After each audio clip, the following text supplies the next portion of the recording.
రాజులు 20వ అధ్యాయము 3వ వచనం.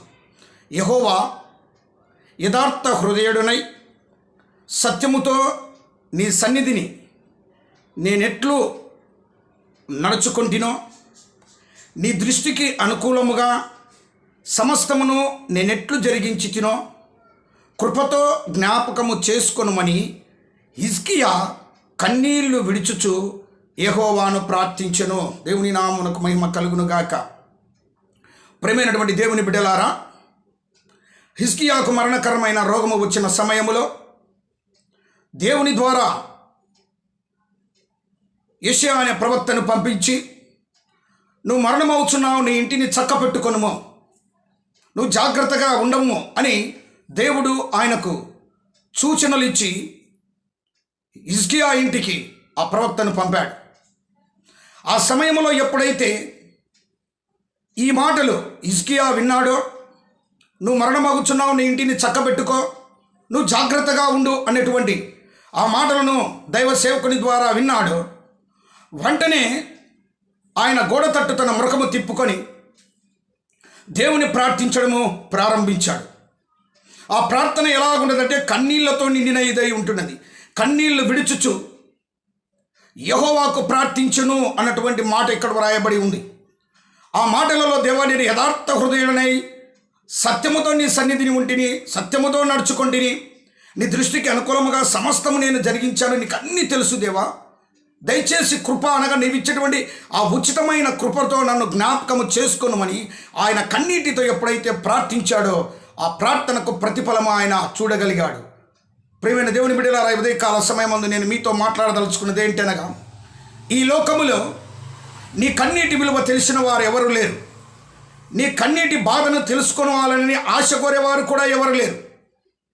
నీ కన్నీటి వెనుక ఉన్నటువంటి బాధలు, నీ కన్నీటి వెనుక ఉన్నటువంటి రోదనలు, నీ కన్నీటి వెనుక ఉన్నటువంటి కష్టాలు, నీ కన్నీటి వెనుక ఉన్నటువంటి అనేకమైనటువంటి నిన్ను శోధించేటువంటి శోధనలన్నీ ఎవరికి తెలియదు. ఒకవేళ ఇంటివారు భర్త కానీ, భార్య కానీ, తల్లి కానీ, తమ్ముడు కానీ, కుమారుడు కానీ ఎవడైనాను ఒక ఇంటిలో ఒకరు ఏడ్చినప్పుడు ఒక్కొక్కరు ఒక్కొక్క రీతిగా నీ కన్నీటికి అర్థం చేసుకుంటారు. ఆ సరి అయిన దిశలో నీ కన్నీటికి అర్థం వారికి తెలియక ఒక్కొక్కరి నోట నుండి ఒక్కొక్క రీతిగా నేను మాట్లాడేటువంటి మాటలను నీవు అనేక మార్లు నీ జీవితంలో అనుభవించి ఉండవచ్చు, చూసి ఉండవచ్చు. అయితే ఈ ప్రపంచంలోనే నీ కన్నీటికి అర్థము తెలిసి, నీ కన్నీటిని బాధను తెలుసుకొని, ఆ కన్నీటి బాధకు ఖచ్చితముగా నీకు సరి అయిన సమాధానం ఇచ్చి ఆ కన్నీటి బాధను తీర్చేటువంటి వాడు ఏకైక దేవుడు మాత్రమే, యేసు ప్రభుల వారు మాత్రమే. ఆయన మాత్రమే నీ కన్నీటిని చూచి చలించి స్పందించి వెంటనే ఆ కన్నీటికి సమాధానం ఇచ్చేటువంటి దేవుడని హిజ్కియా ద్వారా మనము ఈ సమయము వాక్యంలో మనము జ్ఞాపకం చేసుకొంటున్నాం. ఆయన యొక్క జీవితంలో మరి ఆయనకు కలిగిన సంఘటనలు లేక బాధలన్నీ కలిసి ఉన్న సమయంలో మరణకరమైన రోగం వచ్చినప్పుడు, హెచ్చరింపబడినప్పుడు ఆ హెచ్చరికను వెంటనే మరి ప్రభువు వద్ద ఆయన విన్నపించడము లేక ప్రార్థించడము ఆయన చేసిన సమయంలో వెంటనే దేవుడు స్పందించగలిగి ఆయనకిచ్చిన సమాధానం ఏంటనగా 2వ రాజుల గ్రంథం 20వ అధ్యాయం 5వ వచనంలో చూస్తే, హిజ్కియా, నీవు కన్నీళ్లు విడుచుట నేను చూచి తిని, నా కుమారుడా హిజ్కియా,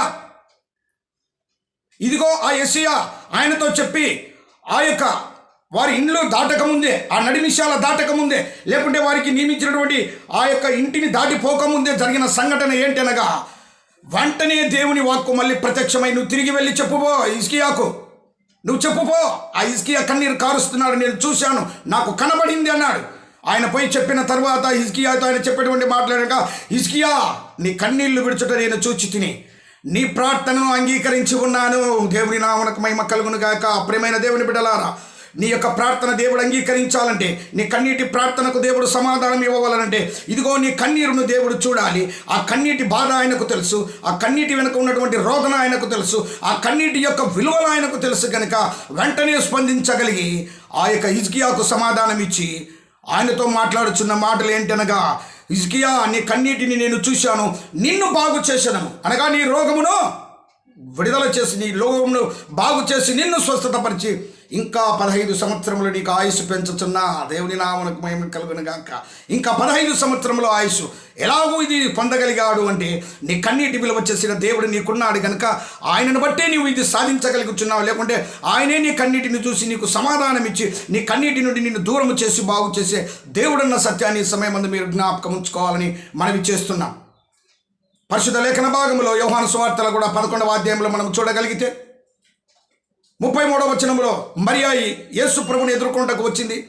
ఏడ్చుచూ వచ్చి ఆయన పాదముల మీద పడి ఏడ్చింది. ఆ ఏడ్పును చూసినటువంటి దేవుడు కలవరపడి ఆయన మూలుగుచు సమాధి వద్దకు వెళ్ళి కన్నీళ్లు విడిచెను అనేటువంటి మాట వ్రాయబడిందండి 35వ వచనంలో.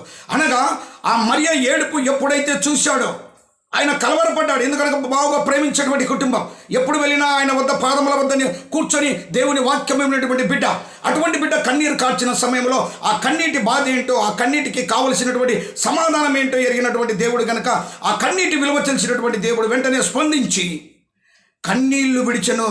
నీ నిమిత్తము ఈ లోకములు ఎవరు కన్నీళ్లు విడవలేరండి. తాత్కాలికంగా కొద్ది నిమిషంలో లేకుంటే కొద్ది రోజులు నీ కోసం కన్నీళ్ళు ఇడుస్తారేమో, కానీ రోజులంతయు సంవత్సరములంతయు నువ్వు పుట్టినది మొదలుకొని చనిపోయే వరకు నీ నిమిత్తము కన్నీళ్లు కార్చేటువంటి వాడు నీ దేవుడు అనేది నీవు జ్ఞాపకం ఉంచుకోవాలి. నీ కొరకు కన్నీళ్లు విడిచి ఆ కన్నీటికి ఆ బాధకు కారణం ఏంటో ఆ కన్నీళ్లను తుడిచివేసి ఆ స్థానంలో నీకు ఇవ్వవలసిన దానిని ఇచ్చి ఆనంద బాష్పాలుగా మార్చేటువంటి దేవుడు ఎప్పుడైతే కన్నీళ్లు విడిచాడో లాజరును బ్రతికించి ఆ మరియ కన్నీటిని దేవుడు తుడవడం మనం లేఖన భాగంలో చూస్తూ ఉంటున్నాం. అలాగనే లేఖన భాగంలో మొదటి సమూయేలు గ్రంథంలో మనము మొదటి అధ్యాయం నుండి చూస్తే 10 వచనాలు తదుపరి వచనాలు హన్నా కూడా దేవుని సన్నిధానమున బహు దుఃఖాక్రాంతురాలై ఏడ్చుచు కన్నీరు కార్చుచు ఏడ్చుచు ఆయన సన్నిధానమున గడిపింది. కారణం ఏంటి? ఆమె కన్నీటికి కారణం అంటే ఆమెకు సంతానము లేదు. ఆ సంతానము లేని సమయంలో తనలో తాను మూలుగుచు తనలో తాను పెదవులు కదిలిస్తూ ప్రభువుని వేడుకున్నది. ప్రభు నా పరిస్థితి ఇది నాయన అని కన్నీటి కార్చింది. ఆ కన్నీటి చూసినటువంటి దేవుడు వెంటనే చలించిపోయి వెంటనే ఆ యొక్క హన్నాను దర్శించి సమూయేలు అనే గొప్ప ప్రవక్తను ఆమె గర్భవాసమందు దేవుడు ప్రవేశింపజేశాడు. దేవుని నామమునకు మహిమ కలుగును గాక. గొప్ప ప్రవక్తను పుట్టించాడు. కారణం నీ కన్నీటి విలువ తెలిసినటువంటి వాడు. ఎందుకు నువ్వు కన్నీరు కార్చావో, ఏమి ఇస్తే ఆ కన్నీటి బాధ నీ నుండి తొలగిపోతుందో తెలిసేటువంటి దేవుడు కనుక వెంటనే స్పందించగలిగినటువంటి దేవుడై ఉన్నాడన్న సత్యాన్ని నీ యొక్క మాటలలో నీవు జ్ఞాపకం ఉంచుకోవాలని నేను మనవి చేస్తుంటున్నాను. కీర్తనలు 56:8వ వచనంలో చూస్తే దావీదు మహారాజు అంటాడు, నా కన్నీళ్లు నీ బుడ్డిలో నుంచబడి ఉన్నవి. అయ్యా నేను ఎందుకు ఏడ్చుస్తున్నానో కారణం ఏంటో నీకు తెలుసు కనుక అవి జాగ్రత్తగా నువ్వు దాచావు. ఒక దినం దాని ఫలితము నేను అనుభవిస్తాను అంటున్నాడు.